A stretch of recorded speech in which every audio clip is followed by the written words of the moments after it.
Hi guys, my name is Nonema Tigela. Welcome to my YouTube channel. So today I want us to talk about the second docket, how the state saw the truth and buried it, Senzo Meyiwa trial. Every miscarriage of justice begins the same way, not with lies, but with choice. What to follow, what to abandon, what to place before a court, and what to quietly lock away. Today, we expose the moment the truth walked into the prosecutor's office and never walked out again.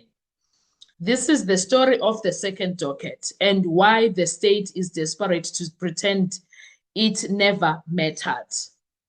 Two dockets, one office, one decision. Let's talk about that. Warrant Officer Mishak Makubo took the stand and did something devastating. He told the court that he personally walked into State Prosecutor Judge George Baloyi's office carrying a murder docket, not rumors, not summaries, not hearsay, a physical docket. Case 375-1-2019, compiled by Makubo, Colonel Joyce Mutelezi, a docket that reached very different conclusions about Senzo Meyiwa's murder. And while Makubo and Buthelezi were still sitting there, Brigadier Bongani Gininda arrived with another docket, case 636-10-2014. Two dockets, same murder, same building, same prosecutor, side by side. Let that sink in. Let that sink in, okay? Also, the prosecution saw both parts. They were like, okay, we see here there is and they were like, now that means we must decide. Okay. They were like, we must decide. Then that happened. Why were those dockets taken to the NPA? Makubo was clear. We brought the dockets so that the prosecution would take a decision on the investigation we had made. This is where the case detonates, because from that moment forward, the state can never again say, we didn't know, we were unaware, there was only one investigation. The prosecution saw both roads and they chose one. And they were like, we're taking the left. Let's talk about the lie that collapsed in cross-examination. Under cross-examination, the state tried to escape. They suggested docket 375 was some rogue side project. So Makubo delivered that kill shot. As I was working on case 375, I firstly referred to 636. Translation, docket 375 emanated from docket 636. It was not parallel. It was not speculative. It was not imaginary. It was part of the same investigation. And worse for the state, Makubo said, I have both dockets in my possession still right now.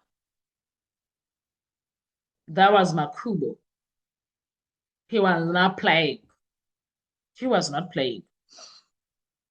And then panic in prosecution. Yes, they panicked. And then something extraordinary happened. The state did not challenge the facts. They did not say the dockets never existed, the meeting never happened, the witness was lying. Instead, prosecutor George Baloyi panicked. He asked the court to strike Makubo's evidence off the record. Not because it was false, but because it was hearsay, irrelevant, making no contribution. That is not justice. That is containment. And let's get to why the state wanted that evidence erased. Because if the evidence stays on record, it proves the state knew of an alternative investigative conclusion. The state buried it. The state proceeded with the arrest anyway. Confessions were persuaded or were pursued while contradictory police findings existed. And that poisons everything. Arrests, statements, confessions, the entire trial narrative. This isn't a side issue. This is constitutional contamination. And it was never about hearsay. Makubo did not testify about gossip. He testified about dockets he personally compiled, meetings he personally attended, documents he personally carried, evidence he still possesses. That is not hearsay. That is institutional truth.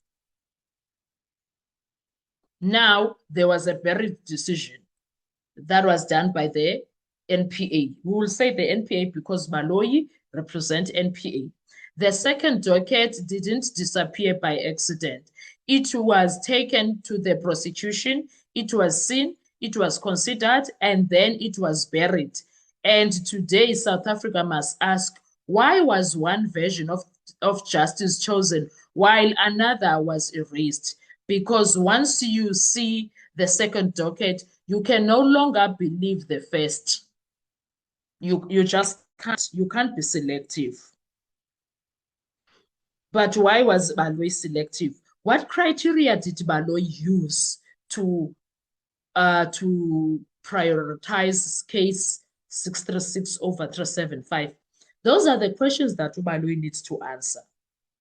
There must be a probe against him. There must be a commission that will deal with the Senzo Meyiwa case after it is done, because people need to get arrested, guys. People need to get arrested. There is no way. There is absolutely no way all of this can be let go just like that. People need to answer for these things. Why did Baloyi choose case 375? I mean case 636 instead of case 375. And the case 375 is supposedly a good choice. Reason being, it deals with the people that were with Senzo. So if we were to get all the facts that are in there to understand what is happening there, we will get to hear a lot of things that are not disclosed during case 636. We will hear a lot of that. There's a lot of things that I believe they will make sense. They will make so much sense if they were to be brought into the courtroom.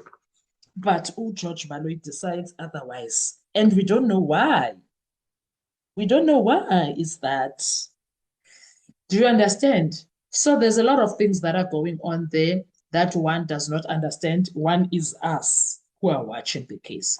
Guys, it is what it is, and it is bad as it sounds. So let us watch and see what's going to happen with the state case, what's going to happen with January is going to come. 2026 is a few weeks to go.